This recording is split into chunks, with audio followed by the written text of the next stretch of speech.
చింతలపూడి మండలం రామేశ్వరం గ్రామంలో ప్రముఖ ప్రవచనకర్త ఆధ్యాత్మికవేత్త మైలవరపు శ్రీనివాసరావుచే సుందరాకాండ ప్రవచనాలు ఘనంగా ముగిశాయి.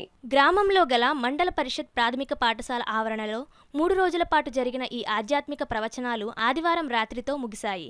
గ్రామ సర్పంచ్ కొటికలపూడి చిన్నబాబు ప్రవచనకర్త ఆధ్యాత్మికవేత్త మైలవరపు శ్రీనివాసరావుకు ఘన స్వాగతం పలికారు. ముందుగా జ్యోతి ప్రజ్వలన చేసి అనంతరం సుందరాకాండపై ప్రముఖ ప్రవచనకర్త ఆధ్యాత్మికవేత్త మైలవరపు శ్రీనివాసరావు సవివరంగా ప్రసంగించారు. సుందరాకాండ ప్రవచనాలు ముగియడంతో ఆధ్యాత్మికవేత్త మైలవరపు శ్రీనివాసరావును గ్రామ సర్పంచ్ కొటికలపూడి చిన్నబాబు ఘనంగా సత్కరించారు. ఈ కార్యక్రమంలో గ్రామస్తులు, మహిళలు పెద్ద సంఖ్యలో హాజరై ప్రవచనాలను ఆలకించారు. ఈ కార్యక్రమంలో శివాలయం చైర్మన్ సుబ్రహ్మణ్యం, మణికంఠ తదితరులు పాల్గొన్నారు.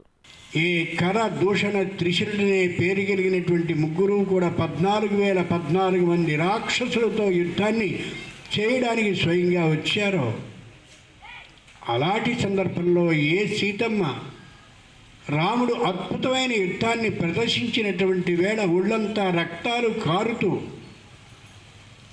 పూచిన మోదుగు చెట్టులా కనిపించాడో అప్పుడు ఆవిడ అతన్ని కాగలించుకుంది తప్ప ఏమాత్రం భయపడలేదు. క్షత్రియ పుత్రుడైనటువంటి రామచంద్రుడు ఉన్నాడో అలాంటి రామచంద్రుడు యుద్ధాన్ని చేయవలసిందే అని అందే తప్ప ఎందుకు ఈ యుద్ధం అని వెనుకాడలేదు. అంచేత ఇదంతా జరిగి ఉండదనేది యథార్థం. కాబట్టి రావణాసురుడే సీతమ్మని ఎక్కడో అత్యద్భుతమైనటువంటి ప్రదేశంలో ఎవరికీ తెలియకుండా ఉండే చోటులో ఉంచి ఉంటాడనేది నా అనుమానం అని నిశ్చయం చేసుకున్నాడు.